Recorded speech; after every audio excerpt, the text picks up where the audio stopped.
셋. 안녕하세요, 스케치북입니다. 모둠의 이름은 스케치북은 여러 의미를 담고 있습니다. 스케치북은 우리가 원할 때 원하는 곳에서 원하는 그림을 자유롭게 그릴 수 있지만 우리가 살아가고 있는 이 세상은 원하는 대로 움직일 수 없고 원할 때 쉴 수도 없습니다. 저희는 키워드 쉼을 저희 나름대로 재해석해서 발표를 준비해 보았습니다.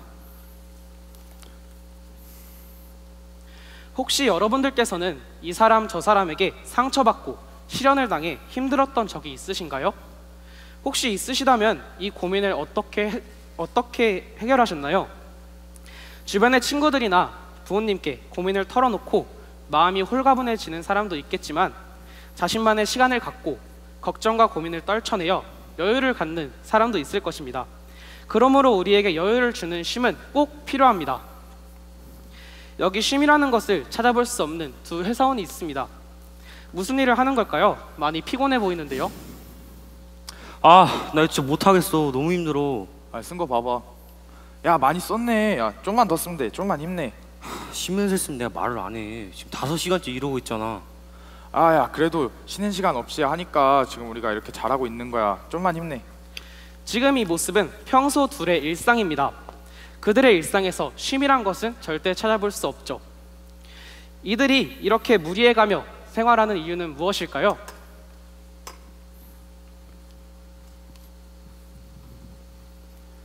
혹시 몸 길이가 120cm나 되고 S라인의 아름다운 뿔을 가진 동물을 아시나요? 그 동물은 스프링복입니다.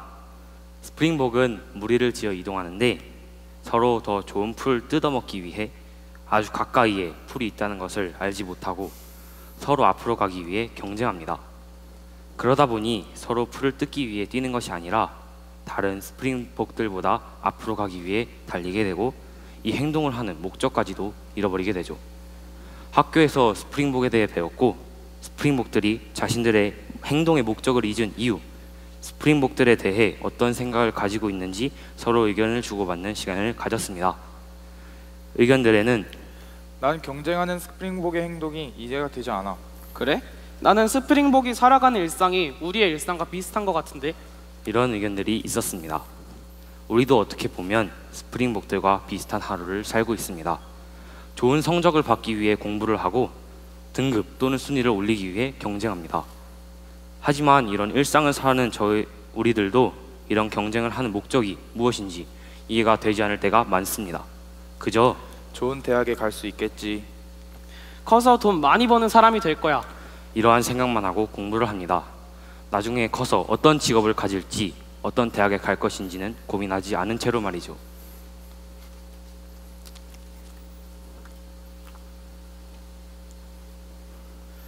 발표 자료를 만들기 위해 서로 의견을 주고받다가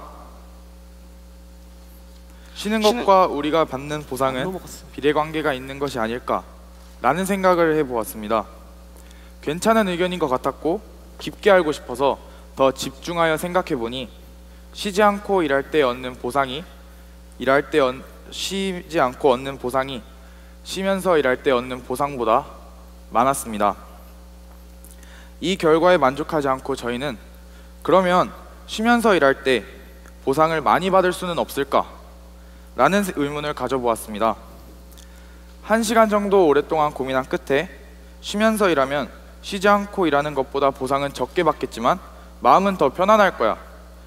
보상을 많이 받기 위해 쉬지 않고 일하면 겉으로는 행복해 보이겠지만 속은 우울하고 힘들 거야 라는 결론을 얻었습니다.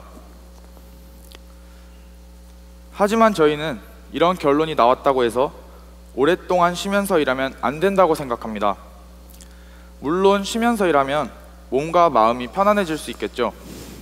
그러나 쉬는 시간이 스스로 공부하고 노력하는 시간보다 많아지면 안 됩니다.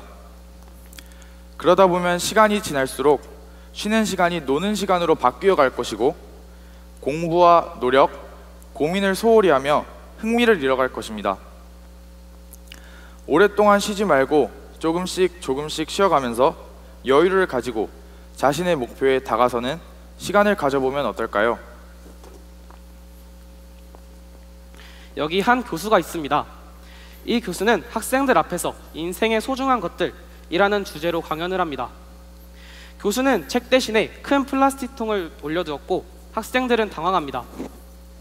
그리고 교수는 그 통에 탁구공을 넣고 학생들에게 물어보았습니다.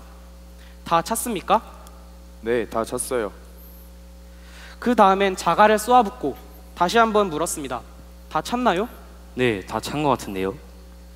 그 다음에는 또 모래를 부어놓고는 물었습니다. 이제 정말 다 찬 것 같나요? 네, 이제 정말 다 찬 찼어요. 것 같아요. 그러자 이번에 교수는 또다시 그 통에 홍차를 부어놓았습니다. 그리고 교수는 말합니다. 이 통은 여러분의 인생입니다.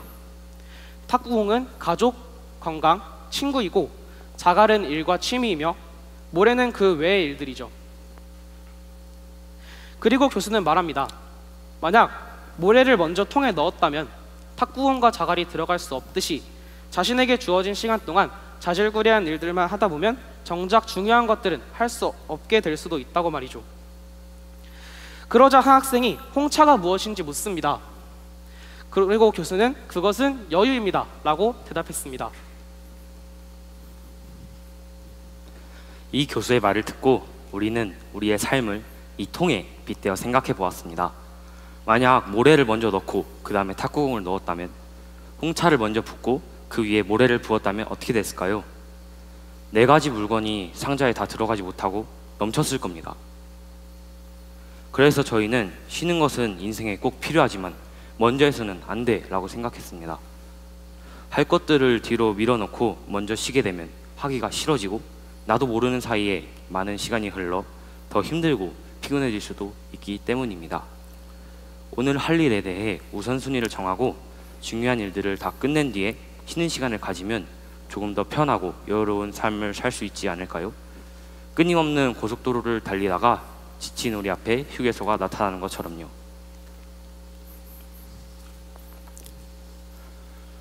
요즘 우리는 반복되는 하루를 살아가고 있습니다. 아침 일찍 일어나 학교에 가고, 학교가 끝나면 학원에 가고, 학원이 끝나면 그날 받은 숙제를 한 후 잠이 드는 하루가 매일매일 반복되죠. 어디론가 떠나고 싶다 라는 말이 요즘은 장난으로 그냥 하는 말이 아니라 진심으로 하는 말 같기까지 합니다. 너무 틀에 갇힌 채 스프링복들처럼 주변에 어떤 풍경이 있는지, 내 곁에 누가 있는지 제대로 보지 못하고 앞만 보고 달려가지는 않았나요? 잠시 동안만이라도 그런 틀에서 벗어나 우리가 지금 그려가고 있는 스케치북에 쉼표 하나 정도 찍는 것은 어떨까요?